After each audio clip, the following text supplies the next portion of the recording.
Dear students, हम लोग arithmetic progressions पढ़ रहे हैं एलिगेंट माइंड्स में।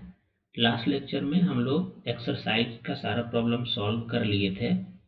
आज हम न्यू टॉपिक पढ़ने वाले हैं, sum of n terms of an AP.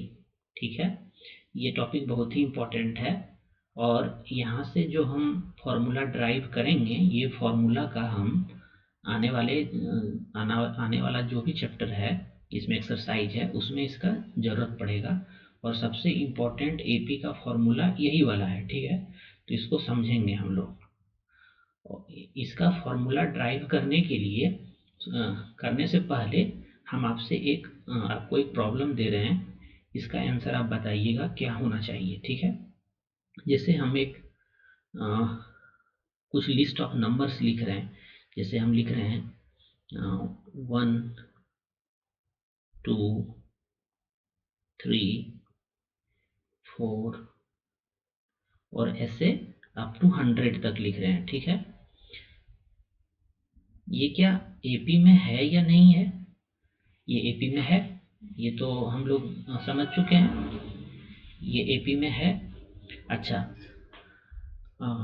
इसका कोई भी टर्म हम लोग फाइंड कर सकते हैं। अभी तक जो हम लोग सीखे हैं वो वहाँ से इसका कोई भी टर्म हमको फाइंड करना हो हम फाइंड कर सकते हैं।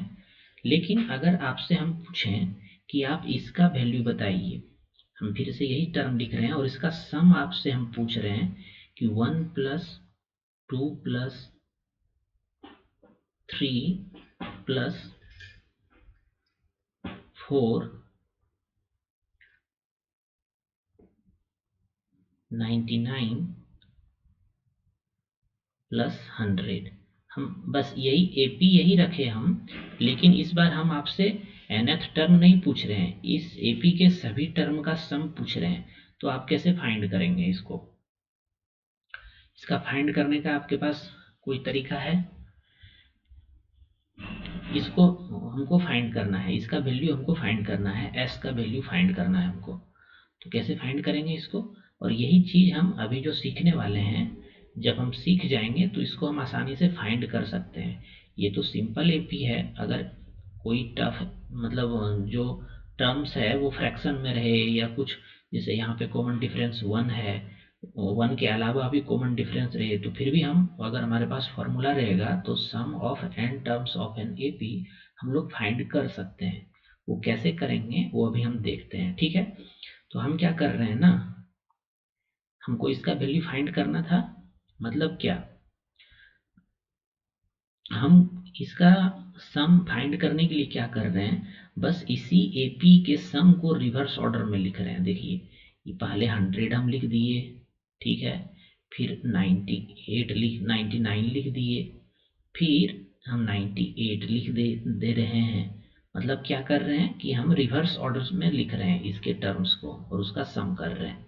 इससे कोई दिक्कत नहीं होना चाहिए। फिर लास्ट में 3 आएगा, फिर 2 आएगा और फिर 1 आएगा। ठीक है, हम कुछ भी नहीं किए हैं, बस इसको रिवर्स ऑर्डर में लिख दिए हैं।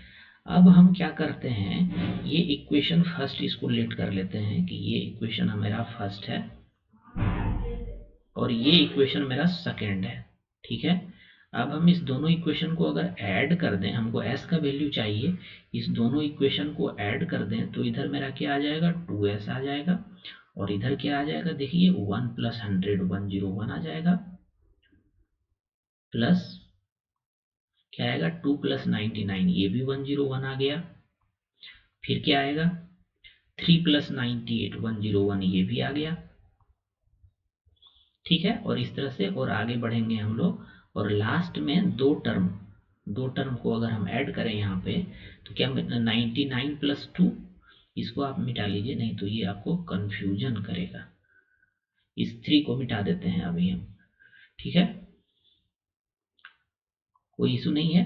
अब हम इस 99 + 2 को करेंगे तो ये भी 101 आ रहा है। और लास्ट में जो है, लास्ट वाले दोनों टर्म को ऐड करेंगे तो 101 ये भी आएगा। तो आप क्या देख रहे हैं यहाँ पे कि इसका सभी टर्म्स जो है 2s इक्वल टू जो हो रहा है 101 101 101 हो रहा है। और अगर हम इसका सम कर लें तो फिर s का वैल्यू फाइंड कर सकते हैं, 2s का वैल्यू फाइंड कर सकते हैं। तो 101 ये कितनी बार आया है, मतलब जितना इसमें नंबर ऑफ टर्म्स होगा इस एपी में उतना ही होगा ये 101 101 101।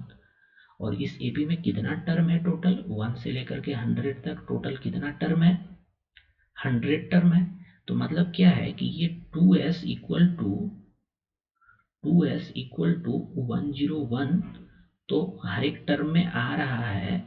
और ये कितनी बार आया है, 100 टाइम्स आया है।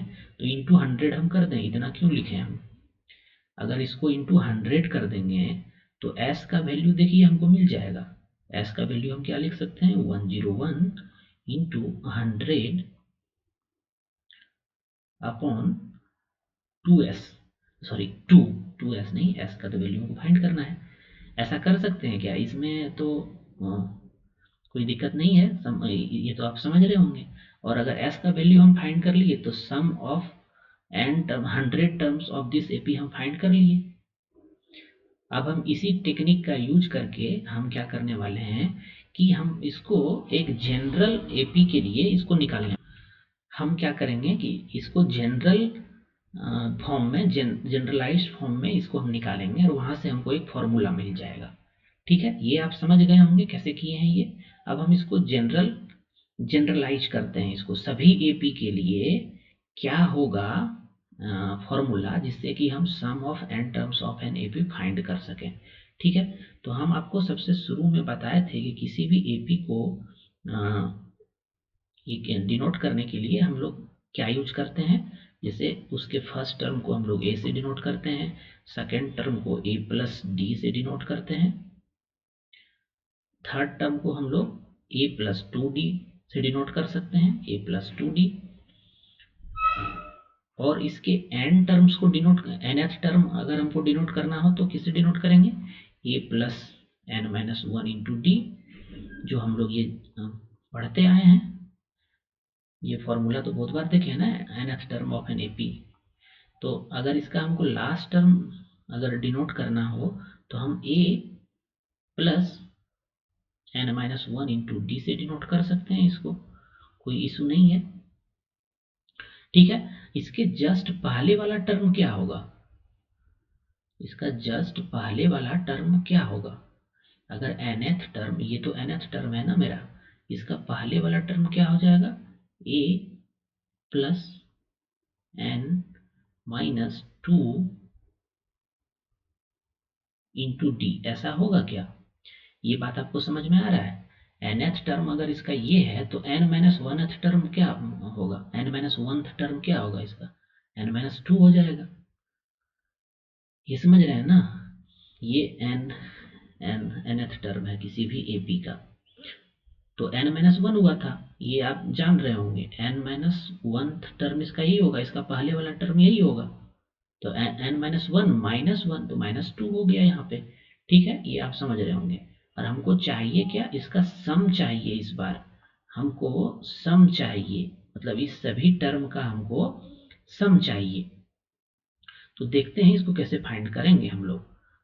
ये ए प्लस डी है, एक सेपरेट टर्म है तो इसको सेपरेट ही लिखते हैं, प्लस ए प्लस 2d है तो इसको भी सेपरेट लिखते हैं। और ऐसा ऐसा ये गया है, a plus n minus 1 into d हुआ है, फिर यहाँ पे प्लस हुआ है, और फिर इसको थोड़ा अच्छे से लिख लेते हैं नहीं तो कन्फ्यूजन होगा। मतलब ये आप समझ गए ना, इसका जो सेकेंड लास्ट टर्म होगा वो क्या होगा, a a plus n minus 2 into d, यही होगा इसका सेकेंड लास्ट टर्म। अगर nth टर्म तक हम इस एपी को लिखना चाह रहे हैं, और इसका सबसे लास्ट टर्म क्या हो जाएगा, a plus n minus 1 into d, यही होगा। इस बार आया ये सही से।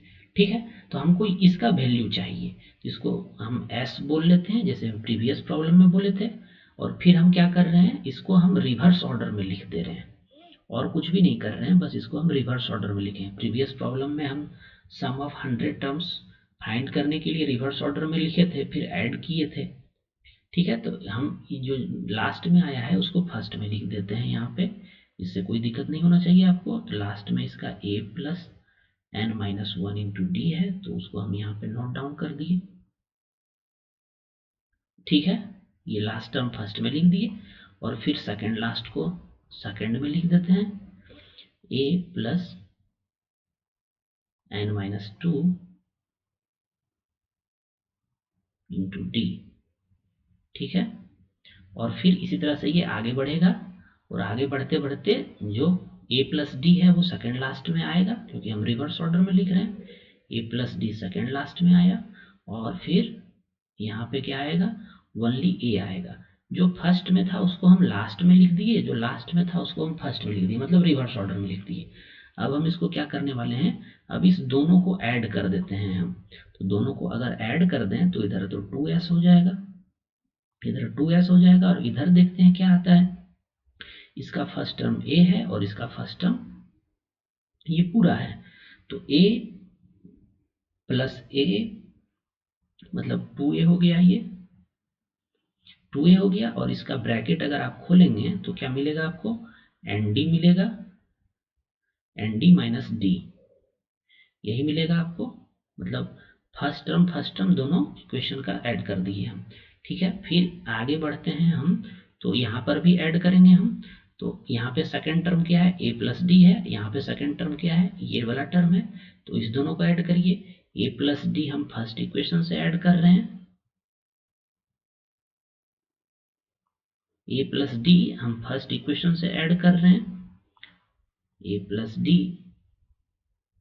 और यहाँ से क्या होगा, ये अब जब सेकेंड इक्वेशन से सेकेंड टर्म को ऐड करेंगे तो a तो आएगा ही, प्लस जब ब्रैकेट को ओपन कर देंगे हम तो nd आएगा, और क्या आएगा, nd माइनस 2d आएगा।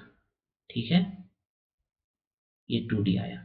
और फिर इसी तरह से हम आगे बढ़ेंगे, और फिर यहाँ पे लास्ट में देखिए क्या होगा, ये टर्म और ये टर्म को ऐड करना है हमको। तो a यहाँ पे जो हम लिख रहे हैं, आप देखिएगा हम वो सही लिख रहे हैं या नहीं, a plus n d minus 2d और a प्लस डी, इसका जो सेकेंड लास्ट टर्म है वो a प्लस डी है, तो a प्लस डी ऐसा ही कुछ आने वाला है। और फिर लास्ट टर्म दोनों का ऐड करेंगे तो जो आएगा हम यहाँ पे लिख रहे हैं, a plus n d minus d plus a, यही आ रहा है, कोई प्रॉब्लम नहीं है यहाँ तक। अब आगे फिर हम चलते हैं, और फिर इधर तो 2s ही रहेगा, इधर 2s रहेगा, और ये कितना हो जाएगा आप देख लीजिए। सभी का प्रीवियस जो एग्जांपल लिए थे हम अभी थोड़ी देर पहले, सभी टर्म का वैल्यू सेम ही आ रहा था, 101 101 आ रहा था। तो ऐसा ही कुछ यहाँ पर भी आ रहा होगा, देख लेते हैं हम आ रहा है कि नहीं आ रहा है। ये तो 2a रहेगा ही, और इसको अगर हम और सिंप्लीफाई फॉर्म में लिखना चाहें तो क्या लिख सकते हैं, 2a plus n-1 into D. हालांकि ये एक बार ओपन किए हम, फिर एक बार क्लोज किए, कोई बात नहीं, हमको समझ में आना चाहिए कि ये कैसे हो रहा है, बाकी सारा चीज सही है। अच्छा, यहाँ पे देखते हैं क्या आ रहा है, a प्लस ए, 2a तो आ रहा है, 2a तो आ रहा है, और यहाँ पे d है, यहाँ पे d है, और यहाँ पे माइनस 2d है, तो क्या हो जाएगा, ये माइनस डी हो जाएगा, माइनस डी हो जाएगा ये। ठीक है, और क्या है यहाँ पे, n d plus n d है, प्लस एन डी है, ऐसा ही आया सेकेंड टर्म हमारा। फिर इसी तरह से हम आगे बढ़े हैं और इसको देखते हैं, अब इसको देखते हैं ये क्या आ रहा है। तो यहाँ पे a प्लस ए, 2a आ रहा है, 2a आ रहा है, और माइनस 2d प्लस डी, ये माइनस डी आएगा, और प्लस एन डी आएगा। ठीक है, और फिर क्या आने वाला है ये देख लेते हैं, ये क्या हो रहा है, a प्लस ए, 2a हो गया, तो ये 2a हो जाएगा यहाँ पे, और ये क्या आ गया, यहाँ पर अगर हम d को कॉमन ले लें तो यहाँ पे n बचेगा, यहाँ पे -1 बचेगा, तो प्लस n-1 इंटू डी, ये आ रहा है। ठीक है, अभी एक स्टेप और आप आगे बढ़ेंगे हम, तो हमको समझ में आ जाएगा कि क्या हो रहा है यहाँ पे।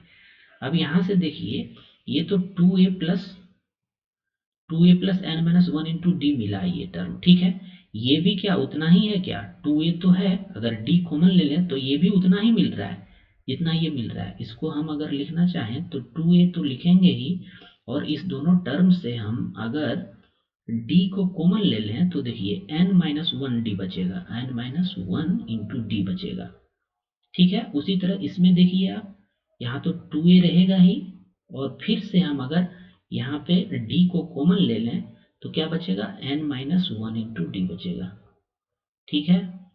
और लास्ट में तो वो है ही 2a+n-1 इंटू डी, मतलब सभी टर्म का जो वैल्यू है वो इतना ही आ रहा है, 2a+n-1 इंटू डी, ठीक है। अब हर एक टर्म का वैल्यू वही है, और ऐसा ऐसा टर्म कितना है, यहाँ पे n टर्म तक हम लिए हैं, तो हम फिर पिछले प्रॉब्लम जैसा ही इसको ऐसा लिख दें, 2s इक्वल टू, हम इतना सम क्यों करें, हम ये n टाइम्स आया है तो n इंटू हम 2a+n-1 इंटू डी लिख देते हैं, इसमें तो कोई दिक्कत नहीं है, क्यों हम बार बार इतना सम करें। जब ये n टाइम्स आया है और हमको सम करना है तो n से बस इसको मल्टीप्लाई कर दे रहे हैं हम, n-1 इंटू डी, ठीक है। बस इसको मल्टीप्लाई कर दिए हम, और हमको तो अल्टीमेटली s का वैल्यू चाहिए था ना, हमको तो इसका ये चाहिए था, sum of n terms of an AP चाहिए था। तो s इक्वल टू यहाँ से हम क्या लिख सकते हैं, बस 2 को इधर लेते आते हैं, n/2 हो जाएगा ये, n/2, और इधर ब्रैकेट में क्या आएगा, 2a plus n-1 into common difference, जिसको कि d से डिनोट कर रहे हैं हम लोग, ठीक है। तो ये आ रहा है हमारा। अब आप देखिए कि हमारे पास s का वैल्यू आ गया, मतलब कोई भी एपी हो, अगर उसका हमको n टर्म्स तक का सम चाहिए तो इस फॉर्मूला से हम लोग निकाल सकते हैं। तो हमारे पास एक फॉर्मूला मिल गया, और ये हम अब किसी भी एपी के लिए यूज कर सकते हैं, ठीक है। तो ये फॉर्मूला ड्राइव होके आया, ये बहुत ही इंपॉर्टेंट है, और हम लोग इस फार्मूला का बार बार यूज करेंगे। और हो सकता है कि आपको ये बोरिंग भी लगे कि ये क्या हो रहा है, लेकिन इसको समझना जरूरी है। कोई भी चीज आप आंख बंद करके एक्सेप्ट नहीं कर सकते हैं, कहीं से भी कोई फार्मूला आया है वो अपने आप नहीं आया है, कहीं से ड्राइव हुआ है, और उसको समझना है, किसी न किसी ने ड्राइव किया होगा, किसी न किसी ने सोचा होगा इस तरह से, ठीक है। तो हम लोग ड्राइव कर चुके हैं। अब अब हम लोग देखते हैं कि इस फार्मूला का कैसे और दूसरा यूज हो सकता है, या इस फार्मूला से और क्या ड्राइव हो सकता है, ठीक है। वो हम लोग देखेंगे नेक्स्ट लेक्चर में। अभी के लिए बस इतना ही, हम लोग फिर नेक्स्ट लेक्चर में ये जो फार्मूला ड्राइव हुआ है इसको और अच्छे से, इससे एक और फार्मूला ड्राइव करेंगे, ठीक है। और वो भी इम्पोर्टेंट है, और जब जरूरत पड़ेगा तब हम इस दोनों फार्मूला को यूज करेंगे, ठीक है। तो अभी के लिए बस इतना ही, फिर हम लोग मिलते हैं नेक्स्ट लेक्चर में। Thanks for watching elegant minds.